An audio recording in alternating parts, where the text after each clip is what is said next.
ఈ fun bucket Bhargav ఎలా వచ్చాడు మీ దాంట్లోకి? ఆ అబ్బాయా ఉమ్, భార్గవ్ గారు ఎలాగంటే ఫస్ట్ స్టార్ట్ చేసింది మా ముగ్గురితో, ఇది త్రిశూలు, హర్ష కొమ్మన, నేను.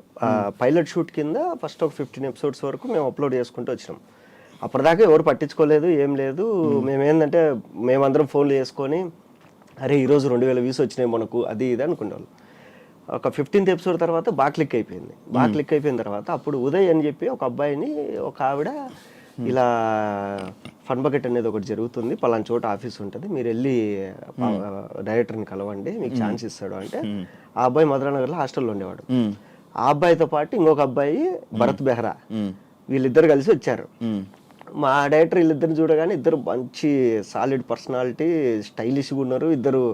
అరే వీళ్ళు ఏదో బాగున్నారు ఇద్దరు చూడడానికి, ఎక్కడ మీది అంటే ఇట్లా ఒరిస్సా శ్రీకాకుళం అది ఇది అంటే, ఓ మీ స్లాంగ్ బాగుంటుంది కదా, సో ట్రై చేద్దాం మిమ్మల్ని కూడా అని వాళ్ళిద్దరిని పెట్టి ట్రై చేసినాడు. అప్పుడు ఏంటంటే కనుక భరత్తో పాటు అదే పీజీలో ఫన్ బకెట్ భార్గవ్ ఉండేవాడు, వాడు కూడా వచ్చేవాడు. సో వచ్చాడు కదా, మా డైరెక్టర్ ఏంటంటే ఈ మా దాంట్లో జోక్స్ని కేటగిరీస్ డివైడ్ చేసేవాడు. ఒక ఏదన్నా ఇది మరీ ఎడ్డి జోక్ ఏదైనా ఉందంటే అది నాతో చేయించేవాడు.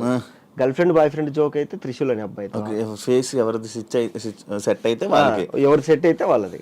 సో అలా చేసుకుంటే ఏంటంటే కనుక ఒక ఎపిసోడ్ ఒక 5 నిమిషాలు 10 నిమిషాలు రావాలంటే దాంట్లో ఫిల్అప్ ఉండాలి కదా. అట్లా భార్గవ్ గారు కూడా నేను చేస్తా అంటే సరే చేరా నువ్వు కూడా ఏదన్నా అని చెప్పేసి వాడిని కూడా పెట్టేవాడు.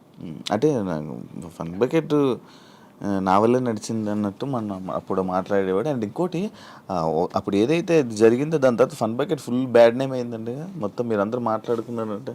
బ్యాడ్ నేమ్ మ్యాటర్ ఏంటంటే ఇప్పుడు ఫన్ బకెట్ భార్గవ్, సింపుల్ చెప్తాను, జబర్దస్త్ అనేది ఉంది, దానివల్ల ఒక 50 మంది ఆర్టిస్టులు ఈజీగా ఉన్నారు పేరు వచ్చిన వాళ్ళు. తర్వాత బిగ్ బాస్ అనేది ఉంది, బిగ్ బాస్ వల్ల దగ్గర ఇప్పటికి ఇన్ని సీజన్ల వరకు ఒక 90 మందికి పేరు వచ్చింది. 120 సో అలా మా ఫన్ బకెట్ నుంచి ఒక 15 మంది 20 మంది ఆర్టిస్టులు ఉన్నారు. అందరిలో ఫన్ బకెట్ అనే పేరు దాన్ని సృష్టించిన డైరెక్టర్ పెట్టుకోలేదు. దానివల్ల మేమందరం బతుకుతాం, కానీ మేము కూడా పెట్టుకోలేదు.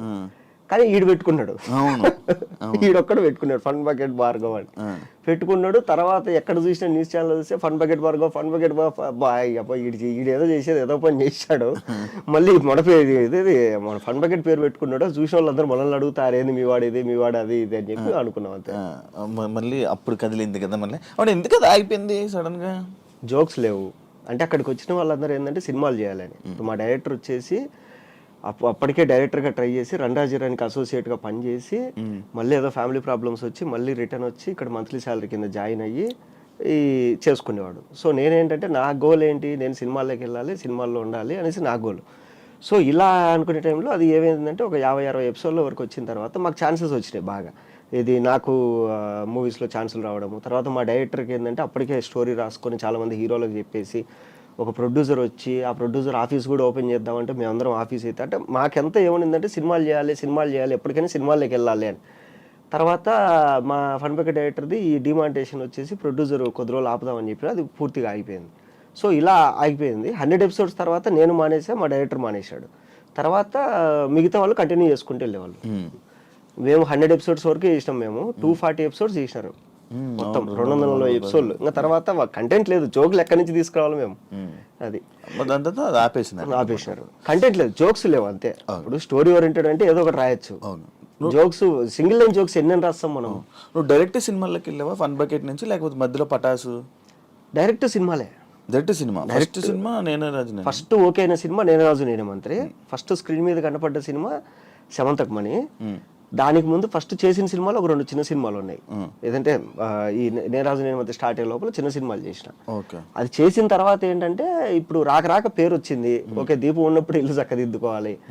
అప్పుడు ఏంటంటే నాకు జబర్దస్త్లో టీమ్ లీడర్ ఛాన్స్ వచ్చింది. సో నాకేంటంటే ఈ ప్లాట్ఫామ్ నాకు తెలుసు, యూట్యూబ్ ప్లాట్ఫామ్ నాకు ఎక్స్పీరియన్స్ ఉంది, సినిమా ప్లాట్ఫామ్ అనేది పనిచేస్తున్నా, టీవీ ప్లాట్ఫామ్ నాకు తెలియలే ఇంకా. అప్పుడు ట్రై చేస్తూ అటు ఇటు అన్నప్పుడు నేను అన్న నాకు కొంచెం ఫియర్ ఉంది, స్టేజ్ ఫియర్. సో అది పోగొట్టుకోవాలి, ఈ లోపల నేను ఏదన్నా కొంచెం స్టేజ్ ఫియర్ పోవడానికి ఏదైనా చేసుకుంటా అన్నప్పుడు అప్పుడు మళ్ళీ వాళ్ళు పటాస్ చేయన్నారు. సో 12 ఎపిసోడ్స్ అది చేసిన. ఆ లోపల ఏంటంటే ఈ పటాస్ చేసి ఇంకా ఓకే జబర్దస్త్ టీమ్ లీడర్ తీసేసుకుందాము అని అంతా ప్లాన్ చేసుకునే టైంకి సినిమాలో బిజీ అయిపోయినా. అప్పుడు డైరెక్టర్ తేజ గారు వచ్చేసి అరే నీకు ఎప్పుడు ఫోన్ చేసినా కానీ నీ డేట్స్ వల్ల ఇబ్బంది పడకూడదు, అటు సైడ్ ప్రొడక్షన్ వాళ్ళు, సో నువ్వు మ్యాక్సిమం లాక్ అయిపోతే ఏదో ప్లాట్ఫామ్ ఫిక్స్ అయిపో. అప్పుడు నేను ఇంకా యూట్యూబ్ టీవీ 2 మానేసి ఓన్లీ సినిమాల మీద కూర్చున్నా. అట్లా అచ్చా, అలా షిఫ్ట్ అయింది. అందుకు పటాస్ అన్ని ఎపిసోడ్స్ చేసావా? 12 ఎపిసోడ్స్ చేసేసి ఆపేసిన. అది ఒక ఎక్స్పీరియన్స్ వచ్చింది. తర్వాత టీమ్ లీడర్కి వెళ్ళిపోదాం. స్టేజ్ ఫియర్ ఉందా? స్టేజ్ ఫియర్ ఉంది. అంటే స్టేజ్ ఫియర్ అంటే ఇది టీవీది, ఓకే, టీవీ స్టేజ్ ఫియర్ ఉంది. ఉందా? ఇక్కడ ఏంటంటే అన్ని సింగిల్ టేక్ లో చెప్పాలి. పటాస్ చేసేటప్పుడు కూడా నేను చేతి మీద రాసుకునేవాడిని. చేతి మీద గన్ పాయింట్స్ రాసుకొని పటాస్ చేస్తూ మధ్యలో అనుకుని చూసుకునేవాడిని. అవునా? ఓకే. అలా ఎన్ని సినిమాలు చేసి ఉంటాం మొత్తం దాదాపుగా? దగ్గర గుర్తులేదు కానీ ఒక 40 పైన చేసింట. 40. దాంట్లో చెప్పుకోదగ్గ పెద్ద సినిమాలు ఒక 10 ఉన్నాయి. నేనే రాజు నేనే మంత్రి, దాని తర్వాత సమంతకమణి, తర్వాత కృష్ణార్జున యుద్ధం, నువ్వు తోపురా, పేపర్ బాయి, తర్వాత A1 ఎక్స్ప్రెస్, కొండపొలం, జాంబీరెడ్డి, ఇంకా ఉన్నాయి, చాలా ఉన్నాయి, గుర్తురావట్లే. మహేష్ విట్ట అని పెట్టగానే నువ్వు చేయలేని సినిమాల పేర్లు వచ్చినాయి ఏంటి? నాకు అర్థం కాదు. మన మహేష్ ఆచంట ఉన్నాడు కదా.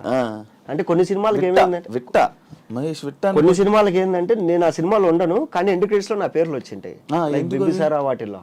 ఎందుకు అంటే తెలియదు. ఇప్పుడు డైరెక్టర్లు ఏంటంటే మహేష్ని పిలవండి అని చెప్పేసి మొత్తం లిస్ట్ ఇచ్చేస్తారు, ఆర్టిస్టులు ఇది కావాలని. వీళ్ళు ఫస్ట్ నుంచి నాతో మాట్లాడతారు.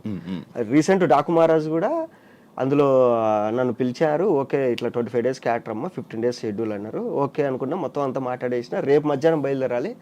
ఈరోజు మధ్యాహ్నం ఫోన్ చేసి లేదండి ఆ క్యారెక్టర్ సత్య వేస్తున్నాడు అని చెప్పి. ఇట్లా ఏంటంటే చాలా సినిమాల్లో నా పేరు అనుకొని నన్ను పిలవకుండా వేరే వాళ్ళని పిలవడము. వీళ్ళు ఇంకేంటంటే లాస్ట్లో ఇండికేటర్స్లో పేర్లు వేస్తారు, దాంట్లో లేచి పడేసి ఉంటారు. అది అట్లా. కార్డు ఉందా నీకు? కార్డు లేదు. ఎందుకు అప్లై చేయలేదా? కార్డు తీసుకోలే ఇంకా. అంటే ఫస్ట్లో తీసుకుందాం అనుకున్నా. ఫస్ట్లో తీసుకుందాం అని పోతే ఎన్ని సినిమాలు చేసినావమ్మా అన్నారు. ఒక సినిమా చేసినా సార్ అని. ఓ 4 చేసుకొని రా అమ్మ, మంచి సినిమాలు అన్నారు. సరే ఓకే అనుకున్నా. తర్వాత సినిమాలు చేసుకుందాం అనుకున్నా. అట్లా అయిపోయింది. ఇంకా తర్వాత కొంచెం డల్ అయిపోవడము. ఈ ఇప్పుడు కష్టాల్లో ఉండడంలో మళ్ళీ ₹1,00,000 పెట్టి కార్డు ఎందుకు తీసుకోవాలనుకోవడం. ఇప్పుడు మా అసోసియేషన్లో కార్డు కావాలంటే ₹1,00,000 మినిమం. ₹1,00,000 అంత ఉంది. కట్టాలి. నువ్వు కట్టాలి. 3 లక్షలు అంటుంటారు. తెలియదు ఎంత ఉందో అది. అంటే అదే దాని గురించి ఇంకా పూర్తిగా తెలియదు నాకు. తీసుకోవాలి ఖచ్చితంగా తీసుకోవాలి. అంటే ఏంటి తేడా దానికి దీనికి? తేడా ఏముండదు. కార్డుకి నువ్వు ఇప్పుడు నా దగ్గర కార్డు ఉందంటే నాకు పలానా సినిమాలో డబ్బులు రాలేదంటే నేను వెళ్ళి ఛాంబర్లో కేసు పెట్టచ్చు. తర్వాత ఏంటంటే ఈ మా ఎలక్షన్ జరిగినప్పుడు ఓటింగ్ ఉంది కదా, దాని వస్తుంది. ఇంకొకటి ఏంటంటే మాలో కార్డు రావాలంటే నువ్వు డబ్బులు కట్టాలి, నువ్వు చేసిన సినిమా రెఫరెన్స్లు పెట్టాలి. ఈ అబ్బాయి నిజంగానే పలానా సినిమాలో వేసాడని ఒక ఆల్రెడీ కార్డు ఉన్న 2-3 నీకు సైన్ పెట్టాలి. అంత ప్రాసెస్ ఉంది. అట్లా. ఓకే. మినిమం ఎన్ని సినిమాలు? అవి థియేటర్లో రిలీజ్ అవ్వాలి. నువ్వు మినిమం ఇన్ని మినిట్స్ స్క్రీన్ మీద కనపడి ఉండాలి. ఓకే. అంటే ఊరికి ఎక్కడ వెనకాల కనపడిపోతే కార్డు ఇవ్వరు. అట్లా. మరి అప్లై చేస్తావా? అప్లై చేయాలి ఖచ్చితంగా.